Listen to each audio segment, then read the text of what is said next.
नमस्कार दोस्तों, topic study में आप सभी का स्वागत है। दोस्तों, आज हम एक अलग से टॉपिक पर बात करेंगे और वो टॉपिक एक ऐसा है जो कि मुझे लगातार पर्सनली बड़ी चीज़ों में खटकता है। बहुत सालों से मैं एजुकेशन इंडस्ट्री में काम कर रही हूँ, बहुत बहुत समय हो गया। बहुत सारे बच्चों को पढ़ते हुए देखा है, बहुत सारे बच्चों को सफल होते देखा है, लेकिन सफलता से बहुत ज़्यादा जो संख्या है वो असफल बच्चों की है। बहुत सारे बच्चों को असफल होते भी देखा है और ऐसा देखा है जो कि अपनी फील्ड से बाहर निकल जाते हैं, पढ़ नहीं पाते हैं। आज मैं आपको एक उस सच से रूबरू कराना चाहती हूँ जो कि वास्तविकता है हमारे समाज की और हमारे बच्चों के एक्सपेक्टेशन की। यानी माता-पिता और बच्चे खुद भी अपने आप से किस तरह की जो है एक एक्सपेक्टेशन करने लगते हैं, जो कि देखा जाए तो वो सच्चाई है कि उनकी पर्सनैलिटी से, उनकी एकेडमिक सेशन से मैच ही नहीं करती है। हमारे यहाँ एक एक परंपरा बन गई है, हर कोई आदमी विद्वान बनना चाहता है और भाग-दौड़ कहाँ की है कि हमें किसी भी तरह से हम कोई कॉम्पिटिशन पास कर लें, हम किसी भी तरह से सरकारी नौकरी में आ जाएँ, हम आईएएस बन जाएँ, पीसीएस बन जाएँ। अच्छी बात है कि आप अपने आप को ये मौका देते हैं, लेकिन इससे भी अच्छी बात क्या है कि आप अपने सच को जानिए। आप जानिए क्योंकि आप कुछ भी नहीं बन रहे हैं, आप केवल एक पार्टिसिपेंट बन रहे हैं। पार्टिसिपेंट क्या, क्यों एक भर्ती निकली 500 पदों की भर्ती, भरने वालों की संख्या 25 लाख, 30 लाख। आप कभी इसको इमेजिन करते हैं कि जो आप पैसे बनाकर इसमें भेजते हैं, उससे सरकारी उपक्रमों का कितना फ़ायदा हो रहा है? वो कहाँ से कहाँ तक पहुँच रहे हैं और आपको बदले में क्या मिलता है? आप एक पार्टिसिपेंट हैं और ये बात आप भी जानते हैं कि आपने उतनी मेहनत भी नहीं करी है और आप इस परीक्षा को पास भी नहीं कर पाएँगे। लेकिन खुद को मौका देने के चक्कर में अपने आप को एक भ्रमजाल में फँसा देते हैं। बहुत सारे बच्चों से मैंने पर्सनली बात करी है, वो बच्चे आईएएस, पीसीएस की तैयारी करते हैं। सच्चाई ये है, आप बताइए, जब आप छोटे होते हैं यानी 12th तक तो सभी ने स्कूल में एजुकेशन ली है।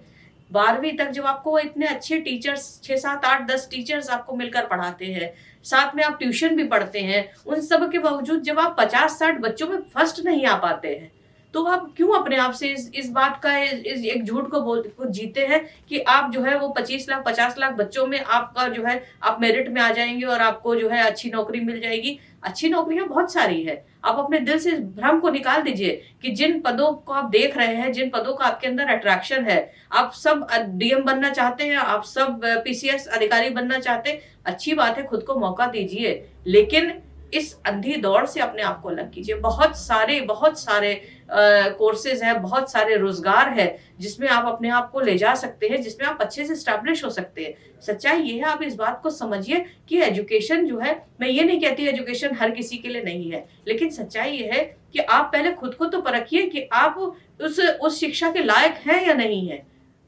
आपने पढ़ाई कितनी करी है, किस हिसाब से करी है, आपका प्रीवियस एकेडमिक बैकग्राउंड कैसा है। अगर आप आज के डेट में अगर आप 10 घंटा, 12 घंटा पढ़ नहीं रहे हैं, आपकी कोई स्ट्रैटेजी नहीं है पढ़ाई करने की, फिर आप अपने आप को क्यों इस भ्रम में फँसाते हैं कि हम आज इसकी परीक्षा भर देंगे, उसकी भर देंगे, फिर हम कॉम्पिटिशन में बैठेंगे और हमारा जो है सिलेक्शन हो जाएगा। आप कुछ भी नहीं बढ़ रहे हैं, आप एक भीड़ बन रहे हैं।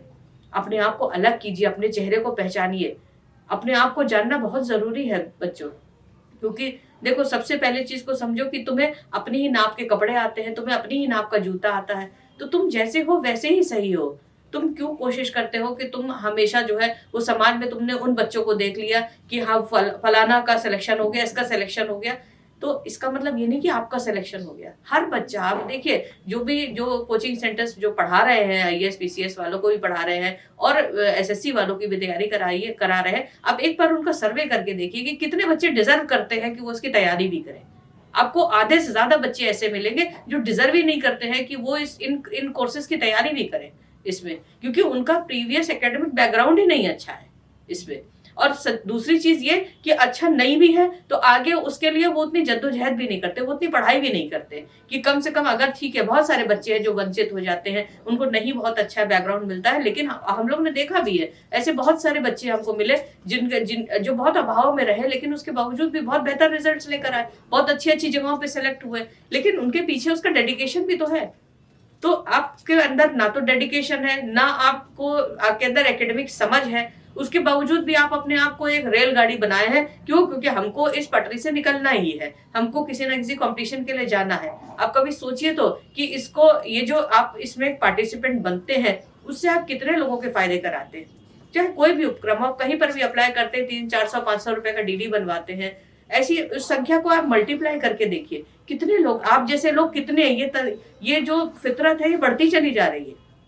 आप जैसे कितने सारे लोग हैं जो कि लगातार इस फील्ड में आ रहे हैं, और जिसको देखो कि हाँ ग्रेजुएशन कर लिया है या 12th कर लिया, उसके बाद से एक एक धक्का ठेलम ठेल चालू हो जाती है, धक्का परेड चालू हो जाती है कि हम भी कंपटीशन की तैयारी कर रहे हैं, हम इस कंपटीशन की तैयारी कर रहे हैं। सच्चाई ये है कि उस कंपटीशन के बारे में हमको आता जाता कुछ नहीं। तो जब तक, मैं आपसे बस इतना ही कहना चाहूंगा, देखिए प्रधानमंत्री जी ने भी एक बात आप कही थी, हालांकि वो बात लोगों ने बाद में मजाक में उस बात को कन्वर्ट कर दिया और वो एक जुमला बन गई कि जो है आपको, आप पढ़ाई नहीं कर सकते तो आप पकौड़ा तलिए। लेकिन आप उस बात के उस अंदाज पे मत जाइए, बात यहाँ पे पकौड़ा तलने की नहीं है। बात यहाँ पर है कि जिस मकसद से बात की गई, उस मकसद को आप समझिए। ये मकसद यही था कि आप अपने बारे में, अपने स्वरोजगार के बारे में सोचिए कि आप कैसे हैं और किस तरह के चीजों में आप फिट हो सकते हैं। बहुत सारे काम है, इन चीजों से, इस परत से बाहर निकलिए।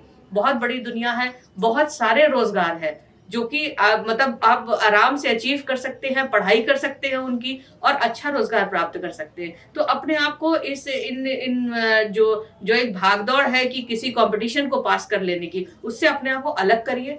बहुत सारी जगहें हैं जहां पर आप अपने आप को एस्टेब्लिश कर सकते हैं। ठीक है, वो जाहिर सी बात है, आपके अंदर एक लालच रहता है कि हमें सरकारी नौकरी मिल जाए ताकि हमको जॉब सिक्योरिटी रहे और हम आराम से की नौकरी करें। ये सब चीजें अपने हाथ से निकाल दीजिए, क्योंकि देखिए अगर आप में हुनर है, अगर आप बेहतर हैं, तो मान के चलिए आप किसी भी फील्ड में जाएंगे, आप बहुत अच्छा पैसा कमाएंगे। पैसा ही कमाना जीवन का लक्ष्य नहीं होना चाहिए मेरे हिसाब से तो। लेकिन फिर भी आप में से जो बच्चे पैसा कमाने की दौड़ में भागना चाहते हैं, उनको भी ये बात सोचनी चाहिए कि इससे आप बाहर निकल के भी खुद में विश्वास करिए, आत्मविश्वास जगाइए। आप जो भी काम करेंगे बेहतर होगा। अगर आप बेहतर इंसान हैं तो आप किसी भी जगह को अच्छा बना सकते हैं, किसी भी फील्ड को अपना सकते हैं। आप अपने हुनर को पहचानिए, अपने टैलेंट को पहचानिए। इस अंधी दौड़ की, ये प्रतियोगिता की अंधी दौड़ से बाहर निकलिए।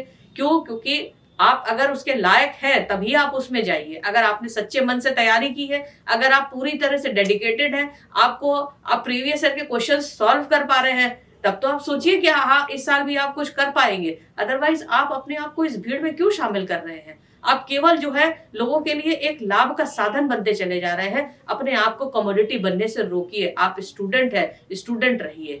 धन्यवाद।